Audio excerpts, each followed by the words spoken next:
Dictation start होगा 5 second बाद। Start.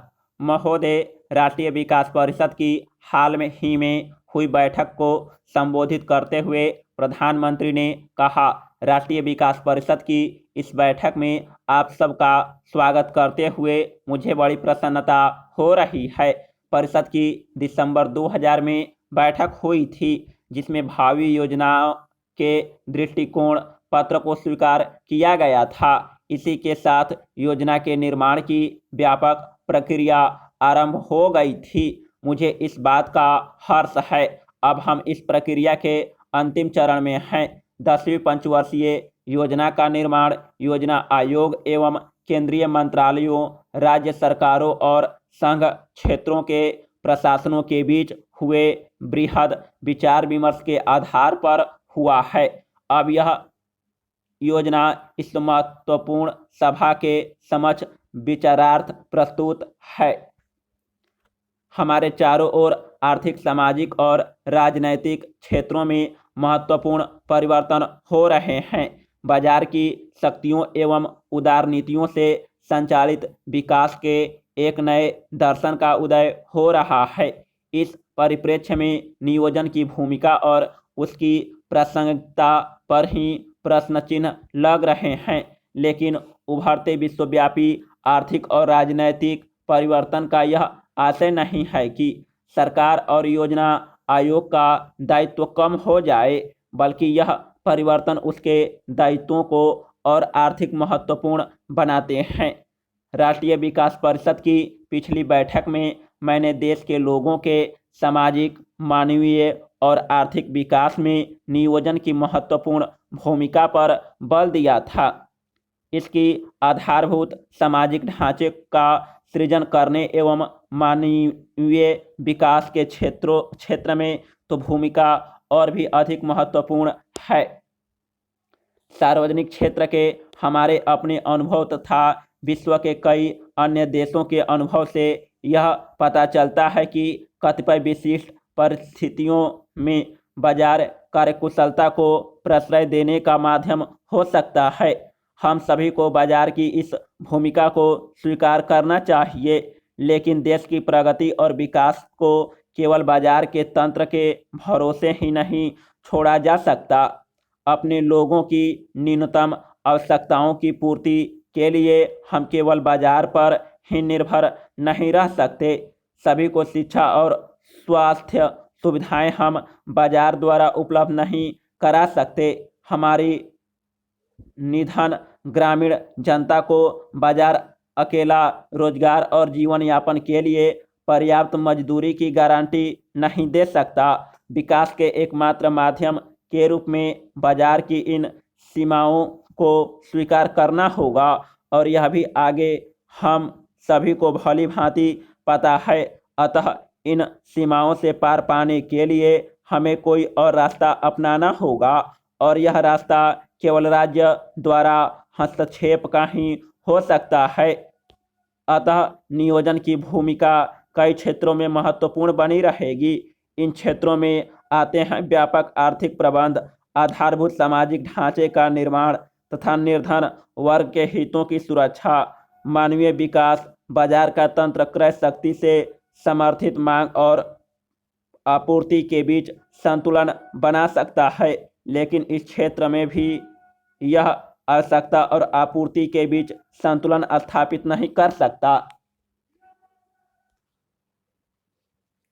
महोदय, नियोजन उन गरीबों और दलितों के हितों की रक्षा के लिए महत्वपूर्ण है जो अधिकतर बाजार व्यवस्था के बाहर हैं और जिनके पास ऐसी परिसंपत्तियां भी न गड़े हैं कि जिनके बल पर आर्थिक गतिविधि के स्वाभाविक विकास का लाभ उठाया जा सके।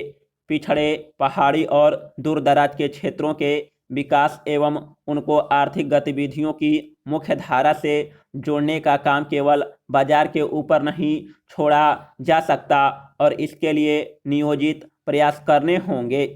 पर्यावरण, वन एवं परिस्थिति की रक्षा और दुर्लभ खनिजों जैसे दुर्लभ संसाधनों, भूमि और जल के उपयोग के संदर्भ में बाजार अपेक्षित भूमिका नहीं निभा सकता। इन क्षेत्रों में एक दीर्घकालीन परिप्रेक्ष्य की आवश्यकता और इसके लिए नियोजन आवश्यक है।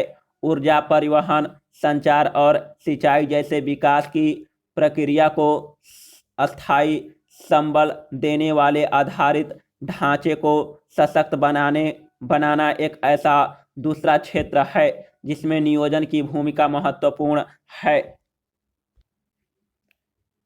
इन क्षेत्रों में निवेश में निजी क्षेत्र की भागीदारी में अनुमानित वृद्धि से नियोजन की महत्वपूर्ण आवश्यकता किसी प्रकार कम नहीं होती।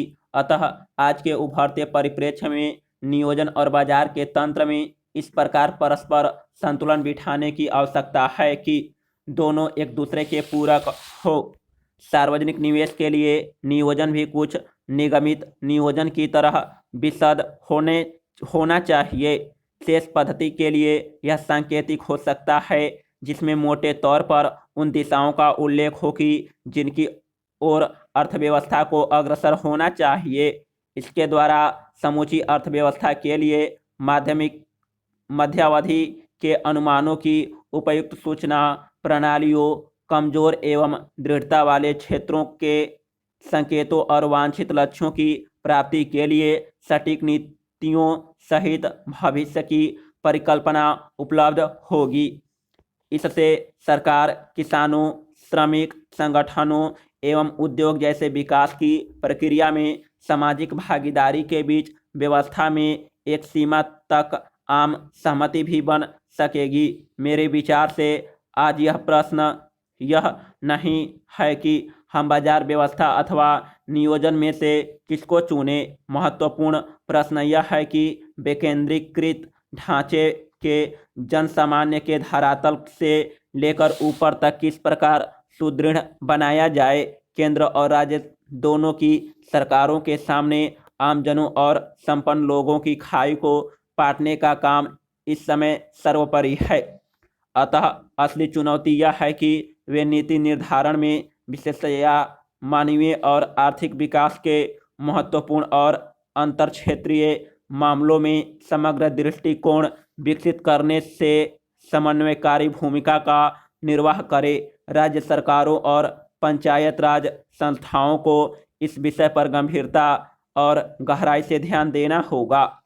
साक्षरता और परिवार कल्याण के दो महत्वपूर्ण क्षेत्रों के संदर्भ में उदाहरण देकर मैं अपना आशय स्पष्ट करना चाहता हूँ।